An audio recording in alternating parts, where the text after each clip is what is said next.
Good morning, dear students. Today we are going to discuss about the concept of drift of electrons in a conductor under the electric field. तो हम ये discuss करेंगे कि किस तरीके से electric field applied होने के बाद में चार्ज पार्टिकल ड्रिफ्ट होते हैं, डिस्प्लेस होते हैं from lower potential to higher potential. उसके लिए हमारे को कुछ चीज़ें समझनी पड़ेगी कि कल सबसे इम्पोर्टेंट कुछ चीज़ें मैंने बताई थी कि किसी भी मेटेलिक कंडक्टर में पर क्यूबिक मीटर में नंबर ऑफ फ्री इलेक्ट्रॉन्स कितने होते हैं वो हमें अच्छी तरीके से पता है, 10 to the power 29 पर मीटर क्यूब। और इसी क्वांटिटी को हम इलेक्ट्रॉन डेंसिटी भी कहते हैं, यानी कि number of electrons in a unit volume, 10 to the power 29 electrons in a unit volume पर मीटर क्यूब। ये चीज़ हमें ध्यान में रखनी है। दूसरा एक कंसेप्ट हमें आयनाइजेशन प्रोसेस का समझना है कि कोई भी मेटेलिक स्ट्रक्चर है उसका जो फॉर्मेशन है वो एटॉमिक स्ट्रक्चर मान के चलें। एटॉमिक स्ट्रक्चर होता है, मॉलिक्यूलर स्ट्रक्चर होता है। हम एक आयनाइजेशन प्रोसेस को डिस्कस करते हैं, जैसा कि हमने कल किया था कि यहां पर ये सेंटर में न्यूक्लियस है और इलेक्ट्रॉन न्यूक्लियस के चारों ओर रिवॉल्व कर रहा है। यहां पर हम उस इलेक्ट्रॉन की या उस ऑर्बिट की बात कर रहे हैं कि जहां पर इलेक्ट्रॉन सबसे लूजली बाउंड है, यानी कि सबसे कम कूलम्ब एट्रैक्टिव फोर्स अगर लगता है तो आउटर मोस्ट शेल के इलेक्ट्रॉन पर लगता है। और इसी इलेक्ट्रॉन को फ्री होने के लिए कुछ एनर्जी चाहिए। वो एनर्जी इस इलेक्ट्रॉन को कहां से मिलेगी? रूम टेम्परेचर से मिलेगी। और रूम टेम्परेचर हमारा 27 डिग्री सेल्सियस एवरेज हम मानते हैं। और अगर केल्विन स्केल में अगर आप देखना चाहें तो 300 केल्विन ये हमारे पास में रूम टेम्परेचर है। इस रूम टेम्परेचर से ये इलेक्ट्रॉन एनर्जी गेन करेगा। एनर्जी गेन करने के बाद में जब ये इलेक्ट्रॉन मोशन करता करता करता करता इस तरीके से जब एग्जिट हो जाता है तो यहां पर इसका नेट चार्ज इस एटॉम का कितना आ जाता है? प्लस। और ये आयनाइजेशन प्रोसेस है हमारा, यानी कि नेगेटिव आयन और पॉजिटिव आयन हमारे पास में दो चार्ज पार्टिकल हमारे को यहां से क्रिएट होते हैं। अब इसी आइसोलेट एटॉम को अगर मैं कंडक्टर के अंदर रखूं, और कंडक्टर जो है बिलियंस ऑफ एटॉमिक स्ट्रक्चर है, बिलियंस ऑफ एटॉम से मिलकर बना है, तो यहां पर हम एक सिंपली कंसेप्ट डिस्कस करते हैं कि फॉर एग्जांपल जैसे यहां पर ये हमारे पास में एक कंडक्टर है। इस कंडक्टर का कुछ क्रॉस सेक्शनल एरिया है, यूनिफॉर्म कंडक्टर है, कुछ लेंथ है। और इसी तरीके से इस कंडक्टर में हम अपने समझने के लिए कुछ एटॉम्स बना लेते हैं। ये कुछ एटॉम्स हैं हमारे पास में, और हर एटॉम के सेंटर में हमारे पास में न्यूक्लियस है। और आउटर मोस्ट शेल में जो रिवॉल्विंग इलेक्ट्रॉन थे वो रिवॉल्विंग इलेक्ट्रॉन इस रूम टेम्परेचर से एनर्जी गेन करके, कौन सी energy? Thermal energy. Thermal energy gain करके जब वो आउटर मोस्ट शेल से बाहर आते हैं तो ये जो बीच का जो स्पेस दिख रहा है बच्चों, एटॉम्स के बीच का जो स्पेस दिख रहा है, यहां पर रैंडम मोशन करते हैं। अच्छा, उनकी डेंसिटी कितनी होती है पर मीटर क्यूब में? 10 to the power 29। इतने free electrons per unit volume में होते हैं। इस कंडक्टर का आपने क्रॉस सेक्शनल एरिया अगर ए लिया है और इसकी लेंथ अगर एल लिए तो इसका वॉल्यूम ए इंटू एल हो जाएगा। और अगर n number of electrons in a unit volume है तो टोटल नंबर ऑफ इलेक्ट्रॉन्स इस पूरे कंडक्टर में कितने हो जाएंगे? NaL total number of electrons है। ये चीज हम बाद में डिस्कस करेंगे। तो ये जो इलेक्ट्रॉन है, फॉर एग्जांपल एक एटॉम के आयनाइजेशन से ये एक इलेक्ट्रॉन फ्री हुआ, ये इलेक्ट्रॉन इस तरीके से रैंडम मोशन करेगा, इरेग्युलर मोशन करेगा। इस इलेक्ट्रॉन की कोई पार्टिकुलर डायरेक्शन नहीं होगी। अब सबसे पहली चीज, एक और चीज ध्यान में रखने वाली बात है कि जब ये इलेक्ट्रॉन थर्मल एनर्जी गेन करके एटॉम से बाहर निकला, इस स्पेस में रैंडम मोशन कर रहा है, तो इसकी स्पीड कितनी होगी? तो एवरेज स्पीड किसी भी मेटेलिक कंडक्टर में थर्मल मोशन में थर्मल स्पीड किसी इलेक्ट्रॉन की होती है तो हम एवरेज कितनी मान के चलते हैं? 10 to the power 4 मीटर पर सेकंड। इतनी स्पीड हम इलेक्ट्रॉन की इरेग्युलर मोशन में मान के चलते हैं, रैंडम मोशन में हम ये मान के चलते हैं। इतनी स्पीड से वो कंडक्टर में मोशन करेगा, वो रैंडम मोशन करेगा। अब दूसरी चीज, ये इलेक्ट्रॉन जब रैंडम मोशन करेगा तो इसी एटॉमिक स्ट्रक्चर को अगर हम ध्यान से देखें तो इस इलेक्ट्रॉन की तरह कई सारे बिलियंस ऑफ इलेक्ट्रॉन्स होंगे इस कंडक्टर में, सभी रैंडम मोशन कर रहे हैं। हर इलेक्ट्रॉन मोशन करता करता दूसरे इलेक्ट्रॉन से भी टकराएगा और इन पॉजिटिव आयन से भी टकराएगा, यानी कि वो कोलाइड होते होते होते होते इस कंडक्टर में मोशन करेगा, इरेग्युलर मोशन करेगा। अब जब ये इलेक्ट्रॉन टकराते टकराते मोशन करेगा तो हम इसके दो सक्सेसिव कलिजन को कंसंट्रेट करते हैं। फॉर एग्जांपल यहां पर एक कोई पॉजिटिव आयन मौजूद है और यहां पर एक दूसरा कोई पॉजिटिव आयन मौजूद है। ये इलेक्ट्रॉन रैंडम मोशन करता करता आया, यहां से कोलाइड हुआ, कोलाइड होने के बाद में फिर ये इस तरीके से गया और नेक्स्ट कलिजन इसकी इस एटॉम से, इस आयन से हुई। आप बच्चों ध्यान से देखें कि ये जो दो कलिजन हुई, टू सक्सेसिव रेगुलर कलिजन हुई, एटॉम, ये इलेक्ट्रॉन इस आयन से टकराया, उसके बाद में इस पाथ को ट्रेवल करके वो यहां गया और यहां पे दूसरे एटॉम से, दूसरे आयन से टकराया। इन दोनों आयन के बीच में ये पाथ जो इलेक्ट्रॉन ने ट्रेवल किया, इस पाथ पर क्या कोई कलिजन इलेक्ट्रॉन की हुई? नहीं हुई। यानी कि इन दो कलिजन के बीच में जो पाथ ट्रेवल किया इलेक्ट्रॉन ने वो बिल्कुल फ्री पाथ था। तो इसी डिस्टेंस को, ये जो पाथ लेंथ है, ये जो डिस्टेंस इलेक्ट्रॉन ने between two successive collision travel की, इसी पाथ को हम कहते हैं फ्री पाथ। क्या कहते हैं बच्चों? Free path. अब हमारे पास में इस कंडक्टर के अंदर बिलियंस ऑफ इलेक्ट्रॉन्स हैं और सभी बिलियंस ऑफ इलेक्ट्रॉन्स इस कंडक्टर में रैंडम मोशन कर रहे हैं। रैंडम मोशन करते हुए वो इलेक्ट्रॉन से भी टकरा रहे हैं, इलेक्ट्रॉन से टकराने के साथ साथ वो आयन से भी टकरा रहे हैं। तो हर इलेक्ट्रॉन जो फ्री पाथ ट्रेवल करेगा, उन सारे फ्री पाथ का, अगर बच्चों मैं फिर से दोहराता हूं, हर इलेक्ट्रॉन के फ्री पाथ का अगर आप एवरेज ले लेते हैं या मीन ले लेते हैं बच्चों फ्री पाथ का, तो उस क्वांटिटी को हम कहते हैं मीन फ्री पाथ। क्या कहते हैं? Mean free path. हम यह कहते हैं मीन फ्री पाथ। और इसी मीन फ्री पाथ को, इसी एवरेज, इस एवरेज डिस्टेंस को जो सारे इलेक्ट्रॉन्स ने इस कंडक्टर के अंदर रैंडम मोशन में ट्रेवल किया, इस मीन एवरेज पाथ को, मीन फ्री पाथ को हम लैम्डा से डिनोट करते हैं। It is denoted by lambda. Lambda is the symbol of mean free path. दूसरी चीज, ये जो मीन फ्री पाथ था, या हम केवल एक पाथ लेंथ की बात करते हैं, इस फ्री पाथ की बात करते हैं। इस फ्री पाथ को ये इलेक्ट्रॉन रैंडम मोशन करता हुआ आया, सबसे पहले इस आयन से टकराया, उसके बाद में ये नेक्स्ट इस आयन से कोलाइड हुआ, इन दोनों कलिजन के बीच में वो बिल्कुल इस पाथ पर फ्री चला। इस फ्री पाथ को ट्रेवल करने में इलेक्ट्रॉन ने जितना टाइम लिया, उस टाइम को बेसिकली हम कहते हैं रिलैक्सेशन टाइम। क्या कहते हैं बच्चों? Relaxation time. तो यहां पर मैं लिख देता हूं रिलैक्सेशन टाइम। वापस सुनिए आप, ये इलेक्ट्रॉन इस आयन से टकराया, उससे टकराने के बाद में यहां टकराया, इन दोनों कलिजन्स के बीच में वो इस पाथ पर चला, इस पाथ को हम कहते हैं फ्री पाथ। इस फ्री पाथ को ट्रेवल करने में इलेक्ट्रॉन ने जितना टाइम लिया, उस टाइम को हम कहते हैं रिलैक्सेशन टाइम। और इस रिलैक्सेशन टाइम को हम एक सिंबल से रिप्रेजेंट करते हैं जिसको कहते हैं टॉ। ये टॉ is the symbol of relaxation time.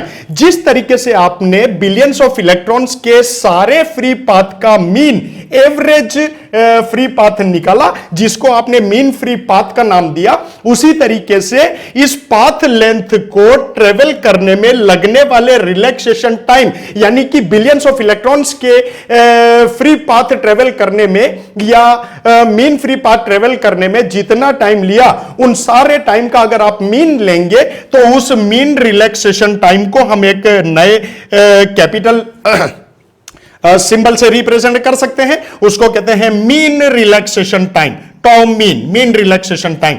ठीक है, तो ये इस तरीके से हमारे पास में दो कंसेप्ट इंपॉर्टेंट है। इस कंसेप्ट को समझने के लिए, ये तब का कंसेप्ट है बच्चों जब इलेक्ट्रॉन्स कौन सी मोशन कर रहे हैं? Thermal motion. आपसे कभी कभी बोर्ड कंफ्यूज करने के लिए ये भी पूछ लेता है, विदाउट इलेक्ट्रिक फील्ड इलेक्ट्रॉन्स की किसी कंडक्टर में मोशन क्या होती है? थर्मल मोशन होती है। क्यों? क्योंकि वो उनके पास में एनर्जी आई। उनके पास में एनर्जी कहां से आई? रूम टेम्परेचर से उन्होंने थर्मल एनर्जी गेन की, और उस थर्मल एनर्जी गेन करने की वजह से जब वो एनर्जेटिक हुए, एक्साइट हुए, वो फ्री हुए, और फ्री होने के बाद में जब इस मेटेलिक कंडक्टर में वो मूव कर रहे हैं, रैंडम मोशन कर रहे हैं, इरेगुलर मोशन कर रहे हैं, तो उनकी इनकी स्पीड कितनी जो है हमने एवरेज कैलकुलेट की हुई है 10 to the power 4 मीटर पर सेकंड, और इसी को कहते हैं थर्मल मोशन। दो कंसेप्ट आप लोगों को बच्चों अच्छी तरीके से समझ में आ गए। That is called the mean free path denoted by lambda, and it is the average relaxation time. इसको हम जो है मीन कैपिटल टॉ से भी आप बता सकते हैं, एवरेज रिलैक्सेशन टाइम है, आप लिख सकते हैं।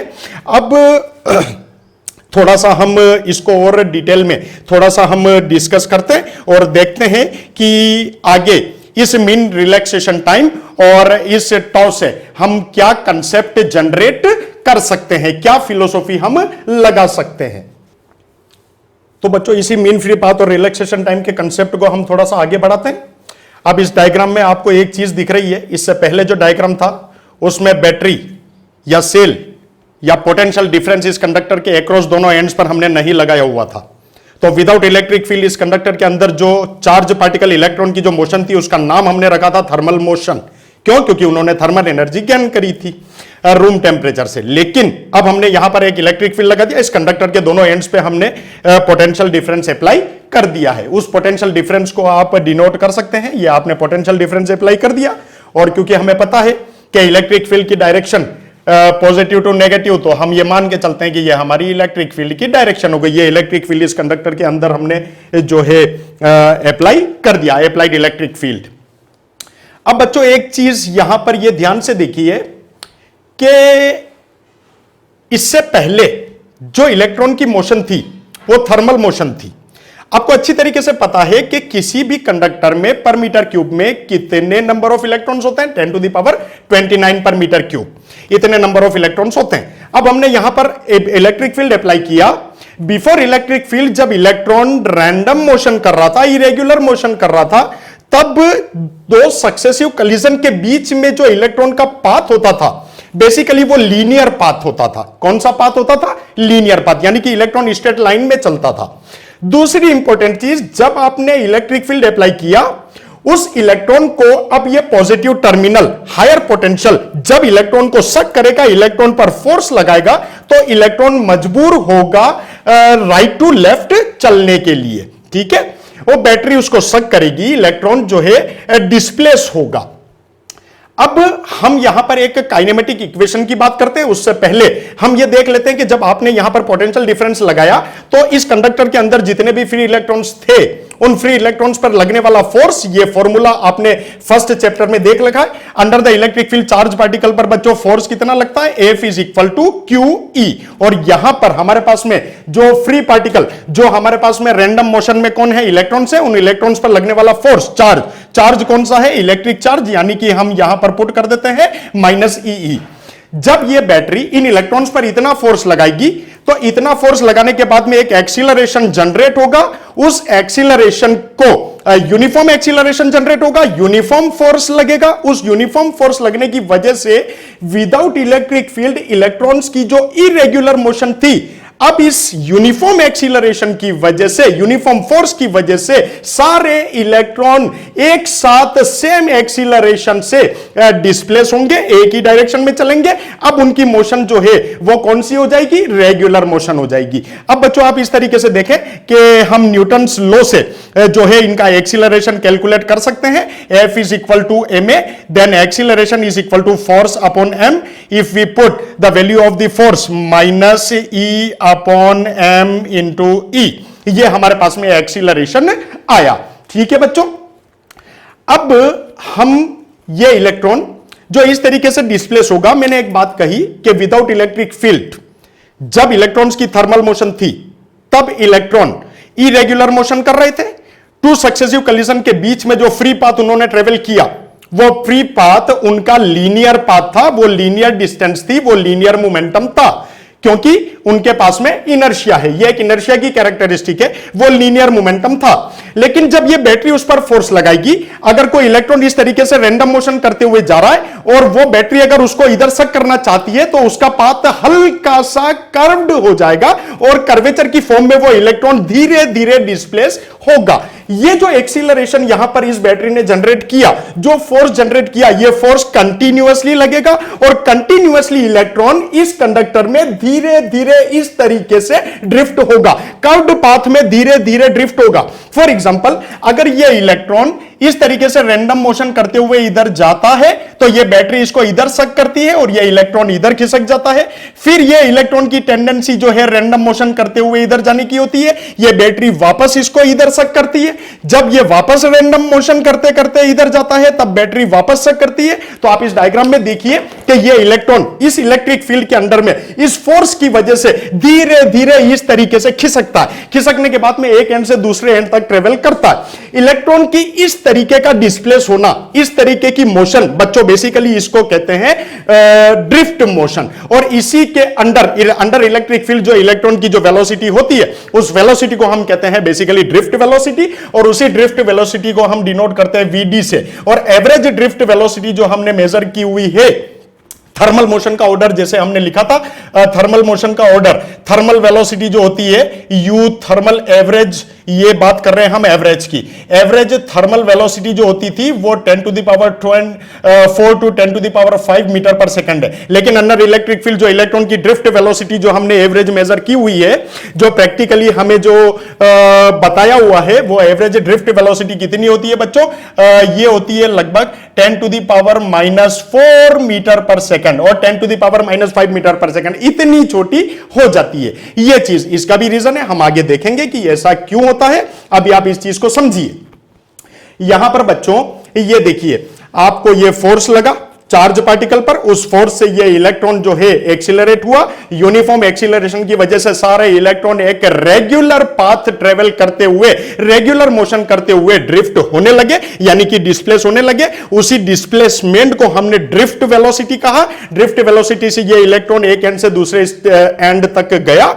अब देखना यह है कि यहां पर हम एक काइनेमेटिक इक्वेशन को यूज करते हैं। आप लोगों को बच्चों अच्छी तरीके से पता है कि काइनेमेटिक इक्वेशन हमें एक वेलोसिटी जो है हमारे को क्या गिवन होती है, v is equal to u plus AT।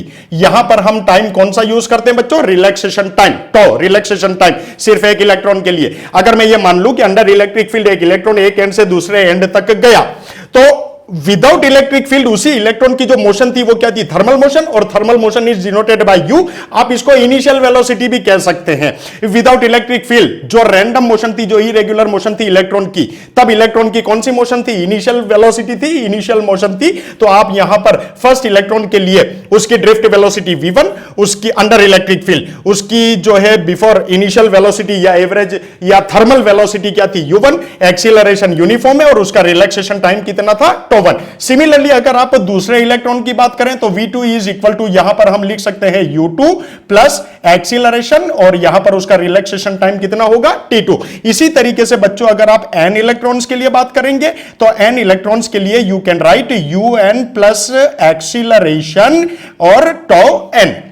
अब क्योंकि हमारे को जिस तरीके से आपने एवरेज लिया था थर्मल मोशन का, उसी तरीके से हम यहां पर drift under the electric field जो ड्रिफ्ट मोशन है, जो ड्रिफ्ट वेलोसिटी है, उसका भी हम एवरेज लेना चाहते हैं। तो चलिए हम इन सबको जो है एवरेज ड्रिफ्ट वेलोसिटी कर देते हैं वी एवरेज। वी एवरेज करने के लिए हम v1 plus v2 plus dot dot dot in सारी वेलोसिटीज का एडिशन करके इसका मीन ले लेते हैं। जब आप v1 v2 v3 की वैल्यू यहां पर पुट करते हैं, तो पुट करने के बाद में बच्चों देखिए आप, ये जो थर्मल वेलोसिटीज थी, ये थर्मल वेलोसिटीज को आप इस तरीके से डिवाइडेड बाय n इस तरीके से अलग ले सकते हैं। और यहां पर क्योंकि एक्सीलरेशन यूनिफॉर्म है, एक्सीलरेशन कांस्टेंट आएगा, ये τ1 ये τ2 प्लस डॉट डॉट डॉट इसी तरीके से ये τn और डिवाइडेड बाय ये क्या आ गया? n। अब बच्चों कल जिस तरीके से हमने डिस्कस किया था, आप इस स्टेप को थोड़ा सा ध्यान से देखें। यह है एवरेज, यह कौन सी वेलोसिटी है? Without electric field thermal motion है। आपको कल एक बात बताई थी मैंने, अगर सेम चार्ज किसी कंडक्टर में लेफ्ट टू राइट या right to left same amount same time interval में अगर प्रोपोगेट होता है या चलता है, तो उसका नेट चार्ज फ्लो कितना आएगा? 0 आएगा। जब नेट चार्ज का फ्लो 0 आएगा विदाउट इलेक्ट्रिक फील्ड में, तो उसका ये जो एवरेज हमने लिया विदाउट इलेक्ट्रिक फील्ड, जो इलेक्ट्रॉन की मोशन थी, एवरेज मोशन या एवरेज थर्मल वेलोसिटी, ये भी रिजल्टेंट बच्चों कितना आना चाहिए? 0 आना चाहिए। क्यों? क्योंकि इस रैंडम मोशन में कभी भी कंडक्टर में नेट चार्ज का फ्लो नहीं होता है, जैसा हमने कल बताया था। तो इस स्टेप को आपने बच्चों क्या कर दिया? 0 कर दिया। बचा हमारे पास में ये स्टेप है। हम इस स्टेप को थोड़ा सा और आगे बढ़ाते हैं। अब देखिए बच्चों, आपने यहां पर इसका एवरेज लिया, इस एवरेज रिलैक्सेशन टाइम को आप कैपिटल टॉ से पुट कर दीजिए और यहां पर एक्सीलरेशन की वैल्यू जब आप यहां पर पुट करेंगे तो एक्सीलरेशन की वैल्यू पुट करने के बाद में ये हो जाएगा बेटा minus e upon m into tau, और ये हमने जो है इलेक्ट्रिक फील्ड जो है हमने यहां पर ये पुट किया हुआ है, ये चीज आ गई। अब आप एक चीज और देख सकते हैं, ये जो एवरेज वेलोसिटी आपने ली है बच्चों, इसी एवरेज वेलोसिटी को आप इस तरीके से E upon m charge to mass ratio आपने अलग लिया, ये आपने एवरेज रिलैक्सेशन टाइम लिया, और उसके बाद में ये जो इलेक्ट्रिक फील्ड था, हम अगर वेक्टर रिप्रेजेंटेशन अगर देखना चाहें तो यहां पर ये जो माइनस E है इसका अगर हम मैग्नीट्यूड लेंगे तो सेकंड चैप्टर में इलेक्ट्रोस्टैटिक पोटेंशियल में आपने एक क्वांटिटी पढ़ी हुई है, पोटेंशियल पर unit length is called the potential gradient, E is equal to V by L, आपने देखा था E is equal to minus dV by dr, ये चीज आपने अच्छी तरीके से यहां पर देखी हुई है बच्चों, E is equal to minus dV by dr potential gradient, that is called the potential gradient. तो यहां पर अगर हम पोटेंशियल ग्रेडियंट की वैल्यू को पुट करते हैं तो हमारे पास में E upon m tau into potential gradient की वैल्यू पुट करो बच्चों, कितनी आ जाएगी V बाई एल। तो ये जो एक्सप्रेशन हमारे को मिला है बच्चों, इसको कहते हैं drift velocity of electrons in a conductor under the electric field. तो ये एक्सप्रेशन बच्चों कभी हमारे से पूछा जाता है। इस एक्सप्रेशन में एक चीज आप ध्यान में देखिए बच्चों, बिल्कुल ध्यान से देखिए, किसी भी गिवन कंडक्टर के लिए ये चार्ज है, कांस्टेंट क्वांटिटी है, ये मास है, ये कांस्टेंट क्वांटिटी है। फॉर अ गिवन कंडक्टर, किसी भी गिवन कंडक्टर के लिए एवरेज रिलैक्सेशन टाइम ऑलमोस्ट हम ये कांस्टेंट मान लेते हैं, तो ये पूरी quantity length of the conductor constant, ये पूरी क्वांटिटी हमारी क्या हो गई बच्चों, कांस्टेंट हो गई। यानी कि ये जो ड्रिफ्ट मोशन आई है ये डायरेक्टली प्रोपोर्शनल टू क्या हो गया बेटा, अप्लाइड पोटेंशियल डिफरेंस, ठीक है। और इस तरीके से हमें इस चीज को अच्छी तरीके से ध्यान में रखना है। आप फिर से इसको देख सकते हैं कि सबसे पहली चीज ये है कि average thermal velocity without electric field जो इलेक्ट्रॉन्स की होती है कितनी होती है, 10 टू द पावर 5 मीटर पर सेकंड। जब आप इलेक्ट्रिक फील्ड लगाते हैं, इलेक्ट्रॉन्स पर फोर्स लगता है, force F is equal to QE, electron का चार्ज माइनस E, तो ये हमारे पास में फोर्स आया। आप एक्सीलरेशन कैलकुलेट करेंगे फोर्स अपॉन m, तो आपके पास में एक्सीलरेशन आया काइनेमेटिक इक्वेशन से अंडर इलेक्ट्रिक फील्ड इलेक्ट्रॉन्स की जो मोशन है जिसको आपने ड्रिफ्ट मोशन VD कहा। ईच एंड एवरी इलेक्ट्रॉन के लिए आप इस तरीके से काइनेमेटिक इक्वेशन लिख सकते हैं कि ईच एंड एवरी इलेक्ट्रॉन किस तरीके से इस पूरे कंडक्टर में ड्रिफ्ट होगा, डिस्प्लेस होगा। फर्स्ट इलेक्ट्रॉन के लिए आपने V1 is equal to U1 plus A21, acceleration uniform है, सभी इलेक्ट्रॉन्स पर सेम एक्सीलरेशन लगेगा। क्यों? क्योंकि ये applied electric field is a constant between the terminals of पूरे कंडक्टर में।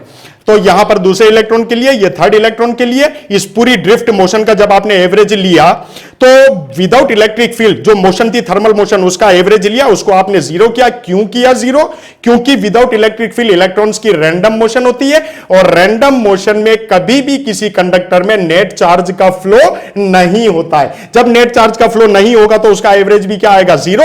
ये कंसेप्ट, ये टर्म हमारे पास में बची। एवरेज रिलैक्सेशन टाइम हमारे पास में टॉ आया, उस एवरेज रिलैक्सेशन टाइम को आपने इस तरीके से टॉ, कैपिटल टॉ लिख दिया, यहां से एक्सीलरेशन की वैल्यू पुट करी। एक्सीलरेशन की वैल्यू पुट करने के बाद में अगर वेक्टर फॉर्म में देखेंगे तो यहां पर आपने पोटेंशियल ग्रेडियंट का कंसेप्ट यूज किया, E is equal to minus dV by dr, potential पर unit length is called the potential gradient. अब यहां से ये जो पैरामीटर है ये सभी गिवन कंडक्टर के लिए कांस्टेंट है। अगर ये कांस्टेंट है तो ये जो ड्रिफ्ट मोशन आई है, ये ड्रिफ्ट वेलोसिटी आई है, directly proportional to applied potential difference. तो बच्चों पोटेंशियल ग्रेडियंट का फॉर्मूला यूज करके आपने इस रिलेशन से एक चीज ये भी देख सकते हो, ये ड्रिफ्ट वेलोसिटी है और ये अप्लाइड इलेक्ट्रिक फील्ड है। किसी भी गिवन कंडक्टर के लिए पूरी क्वांटिटी कांस्टेंट है, तो अगर आप मैग्नीट्यूड लेना चाहें इलेक्ट्रिक फील्ड का, अच्छा ये माइनस, एक चीज और, ये माइनस नेगेटिव साइन क्या इंडिकेट कर रहा है कि इलेक्ट्रॉन्स का जो ड्रिफ्ट है वो अप्लाइड इलेक्ट्रिक फील्ड के ऑपोजिट डायरेक्शन में है।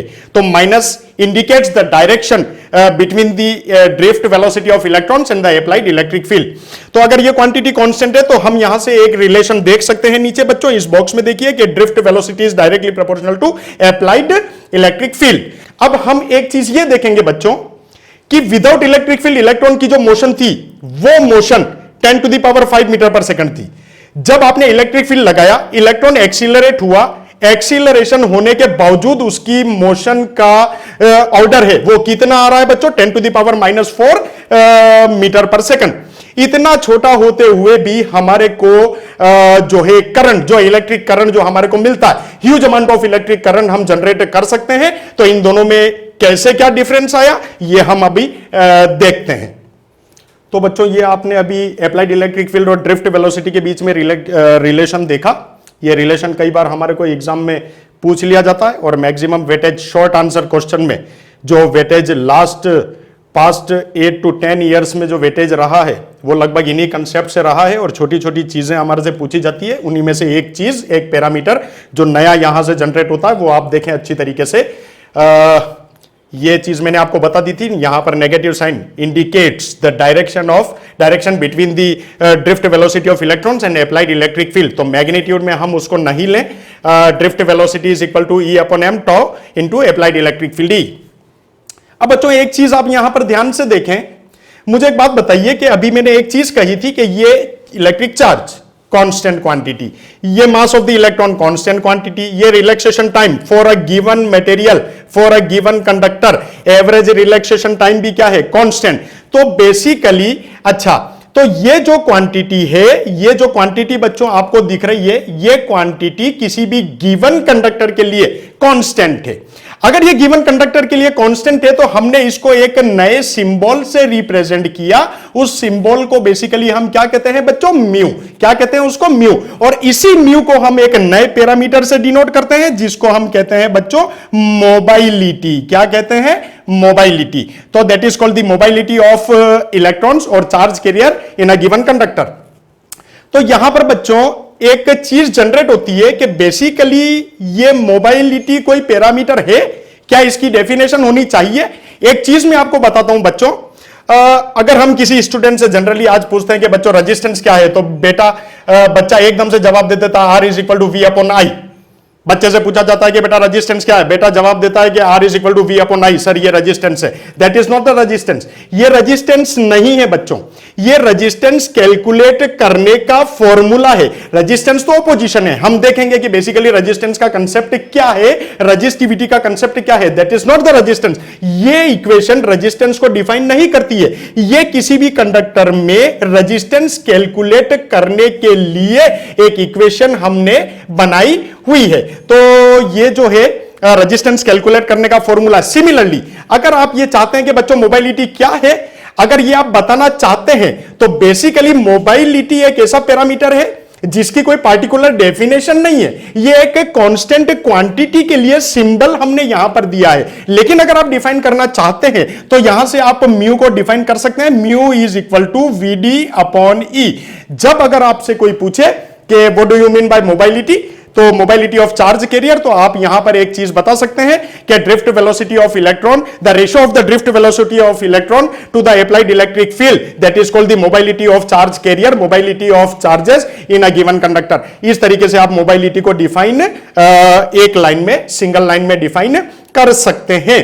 तो बेसिकली जिस तरीके से यहां पर रेजिस्टेंस कैलकुलेट करने का फॉर्मूला V/I आपने लगाया, उसी तरीके से किसी कंडक्टर में अगर अप्लाइड इलेक्ट्रिक फील्ड के अंदर अगर चार्ज कैरियर्स जो है ड्रिफ्ट हो रहे, डिस्प्लेस हो रहे, करंट, इलेक्ट्रिक करंट प्रोड्यूस कर रहे हैं, इलेक्ट्रिक करंट आ रही है, तो आप उन चार्ज कैरियर्स की मोबाइलिटी को इस फॉर्मूले से कैलकुलेट कर सकते हैं। अच्छा, एक चीज और, हमारे से कभी कभार 1 मार्क का क्वेश्चन पूछा जाता है। हमारे से यह भी पूछ लिया जाता है कि साहब इस मोबाइलिटी का जो है यूनिट क्या होगी, तो हम इसकी यूनिट भी बता सकते हैं। इसकी यूनिट हो जाएगी बच्चों मीटर स्क्वायर पर वोल्ट इंटू सेकंड। ये हमारे पास में इसकी यूनिट आ गई, मीटर स्क्वायर पर वोल्ट इंटू सेकंड। दूसरा एक 1 मार्क का क्वेश्चन हमारे पास में ये भी आ गया। आपको पता है बच्चों ये रेशो किस किस के बीच में है, ये ड्रिफ्ट वेलोसिटी, ये अप्लाइड इलेक्ट्रिक फील्ड है। अगर आप चाहें तो इसका डायमेंशनल फॉर्मूला भी कैलकुलेट कर सकते हैं। तो मोबाइलिटी का जो डायमेंशनल फॉर्मूला आप बताओगे, वो डायमेंशनल फॉर्मूला बच्चों आ जाएगा M-1 L0 T2 A1। ये जो है हमारा डायमेंशनल फॉर्मूला, आप कैलकुलेट करके देख सकते हैं बच्चों। ये वेलोसिटी, ये अप्लाइड इलेक्ट्रिक फील्ड है। आप दोनों ही क्वांटिटीज रख के आप इस तरीके से डायमेंशनल फॉर्मूला कैलकुलेट कर सकते हैं। 1 मार्क के क्वेश्चन में आपसे बच्चों ये भी पूछा जा सकता है, 1 मार्क के क्वेश्चन में आपसे ये भी पूछा जा सकता है, 1 मार्क के क्वेश्चन में आपसे डायमेंशनल फॉर्मूला भी पूछा जा सकता है। तो ये इस तरीके से आप थोड़ा सा ध्यान में रखिए। तो बेसिकली यहां पर बच्चों VD, ये देखिए आप इस तरीके से, ये मोबाइलिटी क्या है बच्चों, ये रेशो है ड्रिफ्ट वेलोसिटी ऑफ इलेक्ट्रॉन्स और अप्लाइड इलेक्ट्रिक फील्ड का। अगर आप ड्रिफ्ट वेलोसिटी की वैल्यू अगेन यहां पर पुट करते हैं, अगर VD की वैल्यू पुट करते हैं तो बच्चों देखो E/m tau, ये E डिवाइडेड बाय E, अगर आपने E से E कैंसिल किया तो बेसिकली जो हमारी मोबाइलिटी आई थी वो मोबाइलिटी किसके बराबर आई है बच्चों, E/m और टॉ, रिलैक्सेशन टाइम। तो ये बच्चों आपसे कभी कभार एग्जाम में पूछ लिया जाता है, तो आप इस चीज को अच्छी तरीके से, इस एक्सप्रेशन को ध्यान में रखें, E/m इंटू टॉ। ये हमारा किसी भी कंडक्टर में, गिवन कंडक्टर में अगर charge carrier under the electric field अगर ड्रिफ्ट हो रहे हैं तो उनकी मोबाइलिटी का एक्सप्रेशन है, और ये डायमेंशनल फॉर्मूला है, ये उनकी यूनिट है। आप इन चीजों को अच्छी तरीके से ध्यान में रखिए। वेरी शॉर्ट आंसर क्वेश्चन में ये कंसेप्ट या ये पैरामीटर बहुत काम का है, कभी भी इसके आने के चांसेस भी ज्यादा रहते हैं। तो बच्चों अभी हमने ड्रिफ्ट वेलोसिटी का एक्सप्रेशन देखा, हमने मोबाइलिटी देखी। मोबाइलिटी बेसिकली क्या थी आप लोगों को पता है। अगर आप उसको डिफाइन करना चाहें तो एक रेशो है drift velocity to the applied electric field, और बेसिकली मोबाइलिटी का मतलब चार्ज कैरियर किसी इलेक्ट्रिक सर्किट में यानी कि कंडक्टर में कितनी स्पीड से दौड़ रहा है या डिस्प्लेस हो रहा है, यह मीनिंग निकलता है मोबाइलिटी का। ठीक है, एक जनरल क्वेश्चन यहां से ड्रिफ्ट वेलोसिटी का एक पूछा जा सकता है कि drift motion is uniform motion और एक्सीलरेटेड मोशन, जैसा कि यहां पर हमने एक क्वेश्चन लिखा हुआ है। तो बच्चों ये ड्रिफ्ट वेलोसिटी का जो हमने एक्सप्रेशन कैलकुलेट किया था, drift velocity is equal to -E/m into applied electric field. अच्छा मुझे एक बात बताइए बच्चों, इस राइट हैंड साइड में इन पैरामीटर्स को आप ध्यान से देखिए। ड्रिफ्ट वेलोसिटी के लिए हमने एक इलेक्ट्रिक फील्ड लगाया, हमने कंडक्टर के अक्रॉस दोनों एंड्स पर पोटेंशियल डिफरेंस अप्लाई किया। अच्छा, इलेक्ट्रिक करंट कॉन्स्टेंटली गेन करने के लिए हम सेल का यूज करते हैं, बैटरी का यूज करते हैं। कल हमने सेल और बैटरी का कंसेप्ट देखा था। सेल और बैटरी का कंसेप्ट, सेल क्यों यूज किया जाता है, बैटरी क्यों यूज की जाती है, पोटेंशियल डिफरेंस को कांस्टेंट रखने के लिए। अगर पोटेंशियल डिफरेंस कांस्टेंट होगा तो इलेक्ट्रिक फील्ड भी यूनिफॉर्म होगा, इलेक्ट्रिक फील्ड भी टाइम के साथ में चेंज नहीं होगा। इस राइट हैंड साइड में जितने पैरामीटर हैं, क्या बच्चों विथ रेस्पेक्ट टू टाइम इनमें से कोई भी पैरामीटर चेंज होगा? क्या टाइम के साथ में कोई पैरामीटर चेंज होगा? इलेक्ट्रिक फील्ड हमारा कांस्टेंट है। गिवन कंडक्टर के लिए या गिवन मटेरियल के लिए रिलैक्सेशन टाइम कांस्टेंट है, चार्ज कांस्टेंट है, मास कांस्टेंट है। तो इस राइट हैंड साइड में जितने भी पैरामीटर आए ये सारे क्या है, कांस्टेंट है। यानी कि ड्रिफ्ट वेलोसिटी का ये जो एक्सप्रेशन में जितनी भी क्वांटिटीज आई ये सब क्या हो गई बच्चों, कांस्टेंट है। तो हमारा जो ये क्वेश्चन है कि is drift motion is accelerated motion और यूनिफॉर्म मोशन, तो हमारा आंसर क्या होना चाहिए, drift motion is uniform motion, ना कि ये एक्सेलरेटेड मोशन होती है, ये हमेशा ड्रिफ्ट मोशन होती है। ये आंसर आप बच्चों अच्छी तरीके से याद रखिए, क्योंकि राइट हैंड साइड में कोई भी parameter with respect to time कभी भी चेंज नहीं होने वाला है। सेकंड क्वेश्चन में आ जाइए। सेकंड क्वेश्चन हमारा ये था बच्चों, मैंने आपको बताया था कि जब हम इलेक्ट्रिक फील्ड अप्लाई नहीं करते हैं, जब हम पोटेंशियल डिफरेंस नहीं लगाते हैं, तो किसी भी कंडक्टर में जो इलेक्ट्रॉन्स की चार्ज कैरियर की जो रैंडम मोशन होती है, जिसको हम थर्मल मोशन कहते हैं, क्यों, क्योंकि थर्मल एनर्जी गेन करके चार्ज कैरियर रैंडम मोशन करते हैं, इरेगुलर मोशन करते हैं। उस इरेगुलर मोशन का जो ऑर्डर था, जो एवरेज थर्मल वेलोसिटी जो आई थी, वो हमने कितनी बताई थी बच्चों, 10⁴ टू 10⁵ मीटर पर सेकंड इतनी मेजर की जाती है। ठीक है, ये एवरेज थर्मल वेलोसिटी की बात हो रही है। Average thermal velocity 10⁴ to 10⁵ metre पर सेकंड। अब बच्चों एक चीज देखिए कि 10⁵ मीटर पर सेकंड ये ऑर्डर तो है थर्मल, एवरेज थर्मल वेलोसिटी का, लेकिन क्योंकि विदाउट इलेक्ट्रिक फील्ड उस पूरे गिवन कंडक्टर में चार्ज कैरियर रैंडम मोशन कर रहे हैं, इरेगुलर मोशन कर रहे हैं, तो उन सारे बिलियंस ऑफ इलेक्ट्रॉन्स का नेट फ्लो, नेट इफेक्ट क्या करंट कॉन्स्टिट्यूट करेगा, क्या वो चार्ज कैरियर करंट कॉन्स्टिट्यूट करते हैं? नहीं करते हैं। यानी कि विदाउट इलेक्ट्रिक फील्ड ये जो थर्मल मोशन इलेक्ट्रॉन्स की होगी, बिलियंस ऑफ इलेक्ट्रॉन्स की उस कंडक्टर के अंदर जो मोशन होगी, थर्मल मोशन, ये सभी डायरेक्शन में होगी, रैंडम मोशन होगी, इरेगुलर मोशन होगी, तो उसका इंपैक्ट भी क्या होगा? जीरो होगा। They will not constant the electric current, वो करंट को प्रोड्यूस नहीं करेंगे। अब जब हम इलेक्ट्रिक फील्ड लगाते हैं तो उन सारे बिलियंस ऑफ इलेक्ट्रॉन्स को एक पार्टिकुलर डायरेक्शन मिलती है। बिलियंस ऑफ इलेक्ट्रॉन्स इस तरीके से उस कंडक्टर में धीरे धीरे धीरे धीरे ड्रिफ्ट होते हैं। इस तरीके से धीरे धीरे डिस्प्लेस होना कहलाता है ड्रिफ्ट होना, और उसी मोशन को हम कहते हैं ड्रिफ्ट मोशन। जब वो बिलियंस ऑफ इलेक्ट्रॉन एक साथ एक पार्टिकुलर डायरेक्शन में धीरे धीरे ड्रिफ्ट होते हैं तो वो इतना ह्यूज अमाउंट का इंपैक्ट शो होता है, और वो बिलियंस ऑफ इलेक्ट्रॉन मिलके एक साथ बहुत लार्ज करंट प्रोड्यूस करते हैं, जनरेट करते हैं। इसलिए हमारी जो ड्रिफ्ट वेलोसिटी है या ड्रिफ्ट मोशन है वो थर्मल मोशन से ज्यादा इफेक्टिव होती है। तो ये बच्चों आप लोग आंसर याद रखें इसका कि ह्यूज अमाउंट ऑफ इलेक्ट्रॉन्स एक पार्टिकुलर डायरेक्शन में एक साथ एक ही डायरेक्शन में जब ड्रिफ्ट होंगे तो उनका इंपैक्ट, उनसे जो इलेक्ट्रिक करंट जनरेट होगी उसका अमाउंट भी लार्ज होगा। इस तरीके से वो ड्रिफ्ट मोशन इफेक्टिव होगी। एक चीज हमने मोबाइलिटी की देखी थी बच्चों, मोबाइलिटी भी आपको हम बताते चलें कि ये VD अपॉन E है।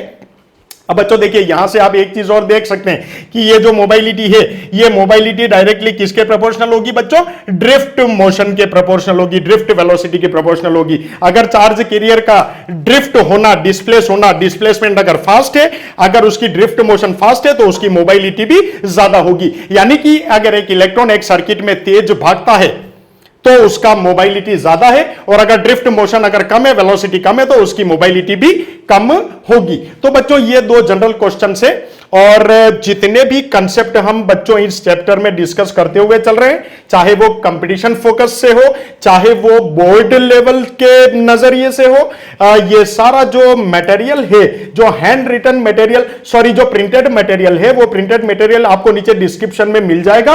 आप वहां से PDF हम लोगों ने डाल दिए हैं, तो आप वहां से डाउनलोड कर सकते हैं और आप उसको अच्छी तरीके से स्टडी कर सकते हैं। अगर आपको कोई कंफ्यूजन होता है या किसी कंसेप्ट में कोई दिक्कत आती है तो आप एक कमेंट कर दें, तो हम उसका सॉल्यूशन आपको जरूर शेयर करेंगे। तो बच्चों ये चीज आप नोट करें, और इसके बाद में हम एक नेक्स्ट कंसेप्ट देखेंगे, the relation between drift velocity and electric current, how to produce the electric current.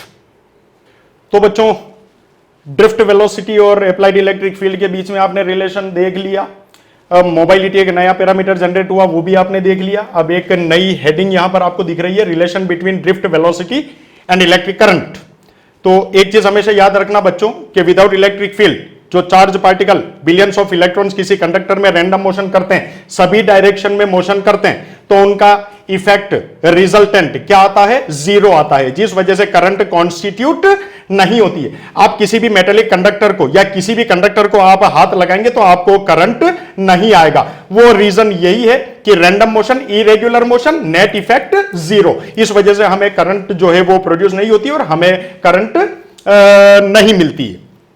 लेकिन जब आप इलेक्ट्रिक फील्ड अप्लाई कर देते हैं अक्रॉस द कंडक्टर, अगर आप पोटेंशियल डिफरेंस अप्लाई करेंगे तो उन इलेक्ट्रॉन्स को एक पाथ मिलेगा, एक डायरेक्शन मिलेगी, एक यूनिफॉर्म एक्सीलरेशन से सारे इलेक्ट्रॉन एक साथ एक्सीलरेट होके डिस्प्लेस होंगे, ड्रिफ्ट होंगे, तो वहां से जो करंट जनरेट होगी, बेसिकली हर कंडक्टर में अंडर अप्लाइड इलेक्ट्रिक फील्ड जो करंट प्रोड्यूस होती है उसको हम ड्रिफ्ट करंट कहते हैं, ID कहते हैं। ठीक है, तो हमेशा याद रखना बच्चों कि किसी भी कंडक्टर में अगर करंट प्रोड्यूस होती है तो सिर्फ और सिर्फ इलेक्ट्रॉन्स के ड्रिफ्ट होने की वजह से पैदा होती है, इसलिए उस करंट को ड्रिफ्ट करंट कहा जाता है, और जनरली हम डे टू डे लाइफ में उसको करंट कहते हैं। यहां पर हम एक रिलेशन देखते हैं, relation between drift velocity and electric current. सबसे पहले हम एक अपने समझने के लिए एक एग्जांपल बना लेते हैं, एक डायग्राम बना लेते हैं बच्चों। ये हमारे पास में एक कंडक्टर है, यूनिफॉर्म कंडक्टर की बात कर रहे हैं, जिसका क्रॉस सेक्शनल एरिया आप A ले लें, और इस कंडक्टर के अक्रॉस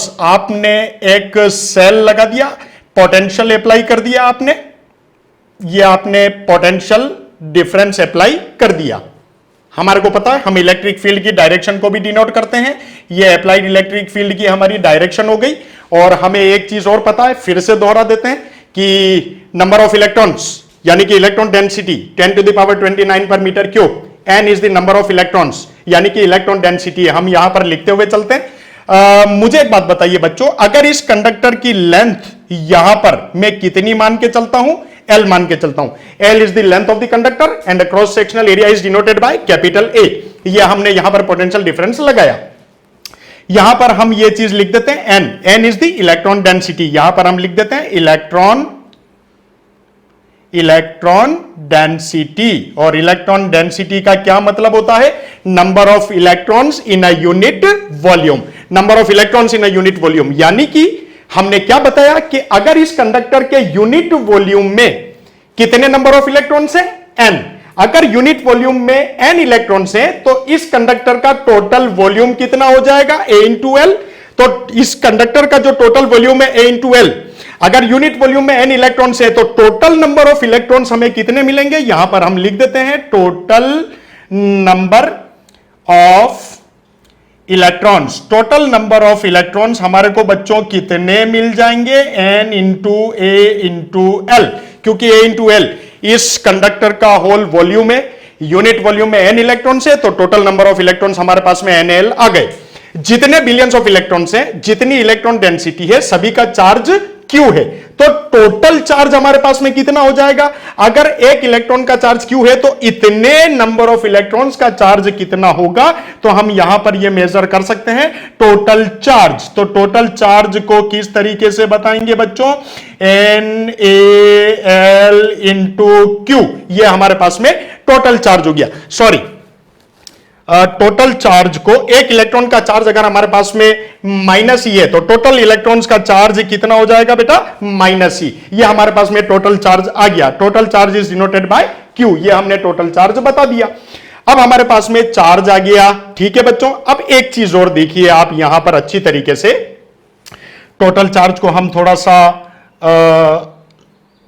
सिस्टमेटिक हम ये लिख देते हैं। ये हमारे पास में टोटल चार्ज आ गया। अब मुझे एक बात बताइए, यहां पर आपने पोटेंशियल डिफरेंस अप्लाई किया इस कंडक्टर के अक्रॉस। हम ये मान लेते हैं इस कंडक्टर की लेंथ आपने मानी हुई है L। अगर कोई चार्ज पार्टिकल इलेक्ट्रॉन इस कंडक्टर के एक सिरे से दूसरे सिरे तक ड्रिफ्ट होता जाता है तो वो कितनी डिस्टेंस ट्रेवल करेगा? L डिस्टेंस ट्रेवल करेगा। अगर मैं आपसे यह कहूं कि time taken by the electron to travel this distance L, वो टाइम कितना होगा? तो हम यहां पर लिख सकते हैं, हमें अच्छी तरीके से मालूम है, time is equal to distance upon speed. और अंडर इलेक्ट्रिक फील्ड स्पीड कौन सी होती है बच्चों? ड्रिफ्ट स्पीड, यानी कि VD, drift motion, L by VD। Time is equal to distance upon speed, ये हमने फॉर्मूला लगाया। अच्छा, इलेक्ट्रिक करंट का आपको फॉर्मूला अच्छी तरीके से मालूम है बच्चों। I इज इक्वल टू कितना होता है? Q by T। ये Q क्या है बच्चों? Net charge. और नेट चार्ज आपने कितना निकाला? Minus ENAL। ठीक है, तो यहां पर हम नेट चार्ज की वैल्यू रख देते हैं minus ENA into L divided by T। ये जो T आ रहा है बच्चों, टाइम किसके बराबर था? T time is equal to distance upon speed, यानी कि L डिवाइडेड बाई VD। इस L से इस L को आपने कैंसिल किया तो आपके पास में बेसिकली करंट का क्या फॉर्मूला आया? Minus NEA। इस VD को आप ऊपर लेके जाएंगे, माइनस NEA VD। तो आपके पास में इलेक्ट्रिक करंट बेसिकली ये आई। अच्छा, इस एक्सप्रेशन में मुझे आप एक बात बताइए कि ये नेगेटिव साइन क्या इंडिकेट करेगा? मुझे एक बात बताइए बच्चों, आपने जब ये पोटेंशियल डिफरेंस लगाया तो अप्लाइड इलेक्ट्रिक फील्ड की डायरेक्शन किधर है? Left to right. ये अप्लाइड इलेक्ट्रिक फील्ड की डायरेक्शन है। अच्छा, इलेक्ट्रॉन्स का ड्रिफ्ट, इलेक्ट्रॉन डिस्प्लेस किधर हो रहे हैं? Right to left. यानी कि ये नेगेटिव साइन ये इंडिकेट करेगा कि drift of electrons always in opposite the direction of electric current, या इलेक्ट्रिक करंट हमेशा इलेक्ट्रॉन की ड्रिफ्ट मोशन के ऑपोजिट होती है। अगर आप मैग्नीट्यूड लेना चाहें तो simply you can write I is equal to NEA VD।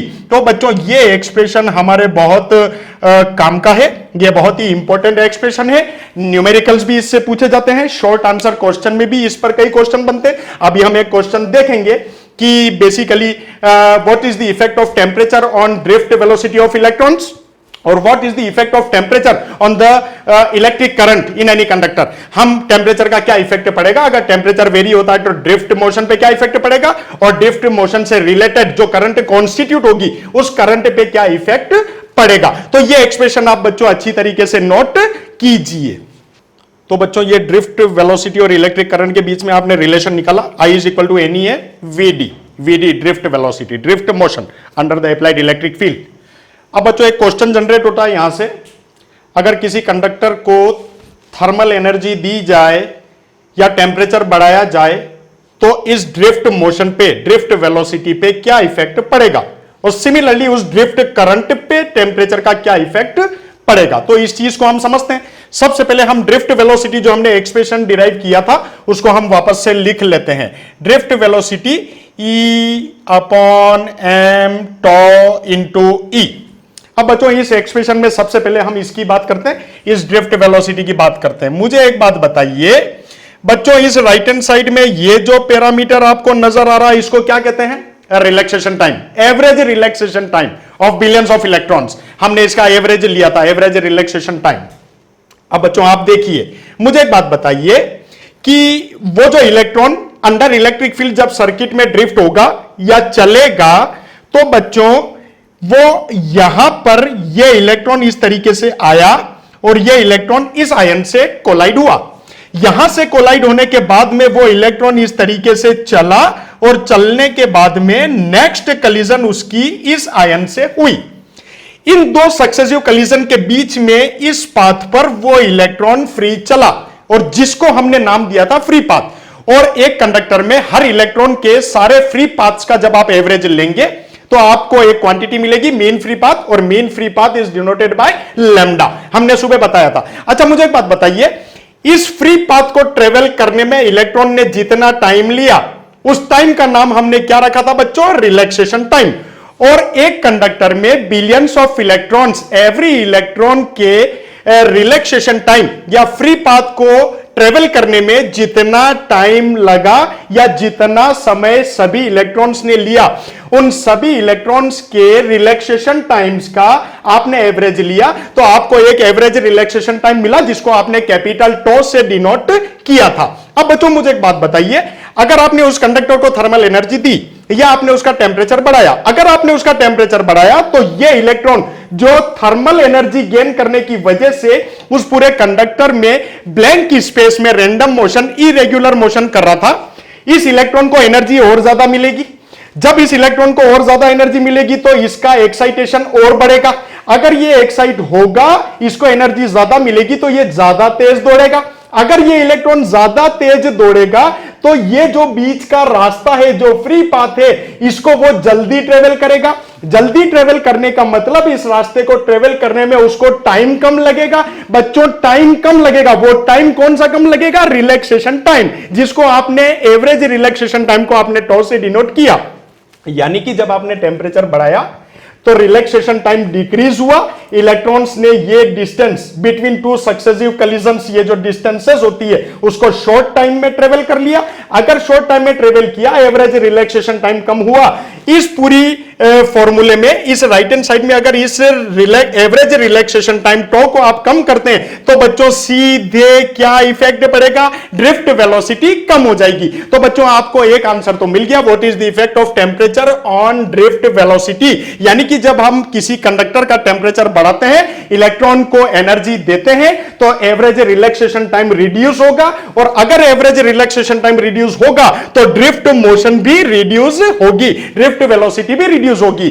अब इसके आगे क्वेश्चन को और पढ़िए, ये तो इफेक्ट हो गया ड्रिफ्ट मोशन पर। अब नेक्स्ट इफेक्ट किस पे आ रहा है बच्चों, ड्रिफ्ट करंट पे। मुझे एक बात बताइए, आपने अभी एक रिलेशन जो है डिराइव किया drift velocity and electric current के बीच में, ये देखिए I is equal to N E V T. बच्चों मुझे बात बताइए, जब आपने टेम्परेचर बढ़ाया तो एवरेज रिलैक्सेशन टाइम रिड्यूस हुआ, एवरेज रिलैक्सेशन टाइम रिड्यूस हुआ तो ड्रिफ्ट मोशन रिड्यूस हो गई। इस एक्सप्रेशन में अगर राइट हैंड साइड में ये ड्रिफ्ट वेलोसिटी, ये ड्रिफ्ट मोशन अगर रिड्यूस होगी तो डायरेक्टली इफेक्ट किस पर आएगा बच्चों, करंट पर आएगा। यानी कि अगर आप टेम्परेचर बढ़ाते हैं तो ड्रिफ्ट करंट भी रिड्यूस होगी। तो ये बच्चों आपको आंसर याद रखना है, एग्जाम में हमारे से बोर्ड पूछ सकता है, what is the effect of temperature on the drift velocity and drift current in a conductor. तो अगर आप टेम्परेचर बढ़ाते हैं तो रिलैक्सेशन टाइम रिड्यूस होता है, रिलैक्सेशन टाइम रिड्यूस होगा तो ड्रिफ्ट मोशन कम होगी, और ड्रिफ्ट मोशन कम होगी तो ड्रिफ्ट करंट भी हमेशा रिड्यूस होगी। सिंपली डायरेक्टली आप इनको कोरिलेट करके कह सकते हैं कि अगर आपने किसी कंडक्टर का टेम्परेचर बढ़ाया, अगर उस किसी कंडक्टर के अक्रॉस आपने इलेक्ट्रिक फील्ड लगाया है और अगर आपने उसको थर्मल एनर्जी दी, उसका टेम्परेचर बढ़ाया, तो हमेशा ड्रिफ्ट करंट की जो क्वांटिटी है वो कम हो जाएगी, रिड्यूस हो जाएगी, ड्रिफ्ट करंट का मैग्नीट्यूड रिड्यूस हो जाएगा। ये बच्चों आंसर आप याद रखिए। अब नेक्स्ट चीज, एक और चीज है बच्चों, कल हमने एक नई क्वांटिटी डिस्कस करी थी, एक नया पैरामीटर हमने देखा था जिसको कहते हैं बच्चों करंट डेंसिटी। हम उसको कहते थे करंट डेंसिटी, और ये करंट डेंसिटी आपने किससे डिनोट की थी बच्चों? कैपिटल जे से, और आपने इसको वेक्टर क्वांटिटी कहा था। आपने दो डिफरेंसेस भी देखे थे, difference between current density and electric current. Electric current scalar quantity है, current density is denoted by capital J, vector quantity है। अच्छा, इस करंट डेंसिटी को आपने किस तरीके से डिफाइन किया था बच्चों? करंट पर unit area, J is equal to I by A. Basically ये I है, ये ड्रिफ्ट करंट है, ID बाई ए। अगर मैं यहां से ID की वैल्यू निकालता हूं बच्चों, तो ID इज इक्वल टू किसके बराबर आ गया बेटा?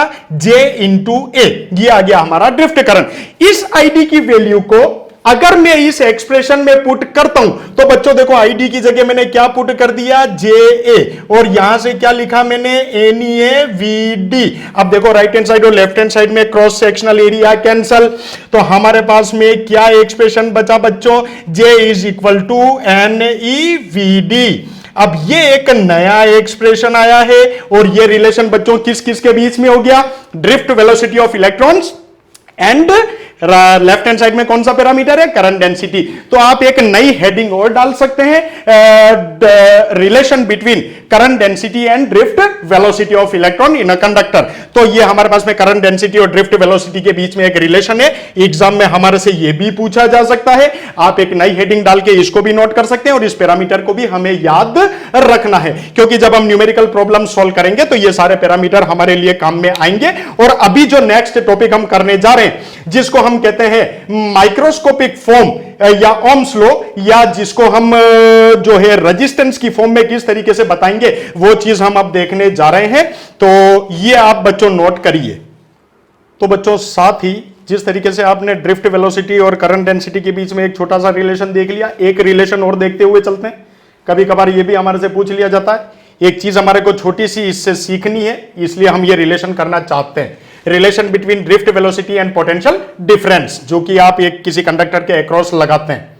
तो देखिए बच्चों, आपको ड्रिफ्ट वेलोसिटी का एक्सप्रेशन अच्छी तरीके से पता है, VD is equal to E upon M, और ये टॉप रिलैक्सेशन टाइम, ये हमारे पास में ड्रिफ्ट वेलोसिटी है। अच्छा, एक चीज हमारे को अच्छी तरीके से पता है बच्चों कि electric field, applied electric field किसके बराबर होता है? पोटेंशियल पर यूनिट लेंथ, जिसको आप क्या कहते थे? पोटेंशियल ग्रेडियंट कहते थे। सेकंड चैप्टर में आपने ये क्वांटिटी अच्छी तरीके से पढ़ी होगी, इलेक्ट्रिक फील्ड इज पोटेंशियल पर unit length V by L। अभी आगे हम कुछ डिवाइस पढ़ेंगे, पोटेंशियोमीटर पढ़ेंगे, वो पोटेंशियोमीटर इसी कंसेप्ट पे चलेगा। पोटेंशियल पर unit length, potential gradient E is equal to V by L। Can we put the value of E electric field in this equation? हम ये पुट करके देखते हैं क्या होता है। तो VD is equal to E upon M, ये टॉ, और E की वैल्यू अगर हम यहां से पुट करते हैं तो that is V by L।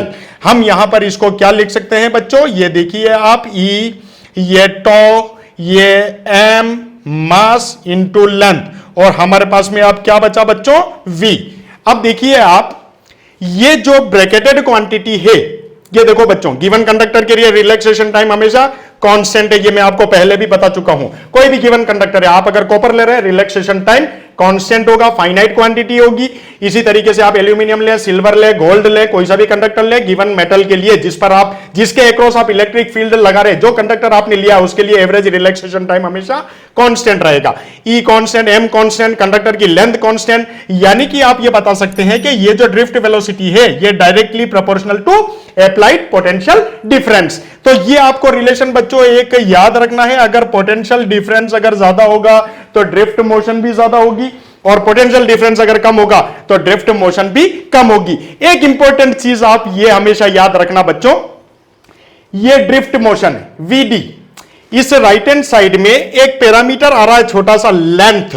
तो बच्चों हमेशा ये याद रखना कि किसी भी कंडक्टर में इलेक्ट्रॉन की ड्रिफ्ट मोशन कंडक्टर की लेंथ पर डिपेंड नहीं करती है। यानी कि किसी भी कंडक्टर में, गिवन मटेरियल में इलेक्ट्रॉन का ड्रिफ्ट वेलोसिटी या ड्रिफ्ट मोशन इंडिपेंडेंट होती है कंडक्टर की लेंथ के। कंडक्टर की लेंथ पर ड्रिफ्ट वेलोसिटी कभी भी डिपेंड नहीं करती है। तो बच्चों ये अप्लाइड पोटेंशियल डिफरेंस और ड्रिफ्ट वेलोसिटी के बीच में हमारा रिलेशन आया, ये प्रोपोर्शनल रिलेशन है। जितना पोटेंशियल डिफरेंस आप बढ़ाओगे ड्रिफ्ट मोशन उतनी ही बढ़ती जाएगी, उतना इलेक्ट्रॉन का एक्सीलरेशन बढ़ता जाएगा, फोर्स बढ़ता जाएगा। अब बच्चों आज हमने कई सारे कंसेप्ट डिस्कस किए। हमने ड्रिफ्ट वेलोसिटी का कंसेप्ट समझा, हमने relation between drift velocity and electric current किया, हमने relation between drift velocity and drift current किया, उसके बाद में हमने टेम्परेचर का इफेक्ट देखा, उसके बाद में करंट डेंसिटी को भी हमने इंक्लूड किया, हमने यहां पर पोटेंशियल डिफरेंस और ड्रिफ्ट करंट भी देखा। तो इस तरीके से बच्चों अब हमारे पास में जो नेक्स्ट लेक्चर है, उस नेक्स्ट लेक्चर में हम आज जितने भी कंसेप्ट हमने डिस्कस किए उन पर बेस्ड प्रॉब्लम्स देखेंगे। ऐसी प्रॉब्लम्स देखेंगे जो बोर्ड लेवल के नजरिए से भी है, और ऐसी प्रॉब्लम्स को भी हम कुछ सोल्व करेंगे जो हमारे जिनकी प्रोबेबिलिटी IIT JEE नीट और NDA वगैरह में आने की, जितने भी कंपटीशन एग्जाम्स हैं उनमें आने की प्रोबेबिलिटी रहती है, या पास्ट ईयर्स में उन टॉपिक से ज्यादा मैक्सिमम वेटेज के क्वेश्चंस आए हैं। इन अपकमिंग नेक्स्ट लेक्चर में, जो इसके बाद वाला लेक्चर है, उसमें हम ये सारी problems board level plus competition level हम सॉल्व करेंगे। Thank you so much.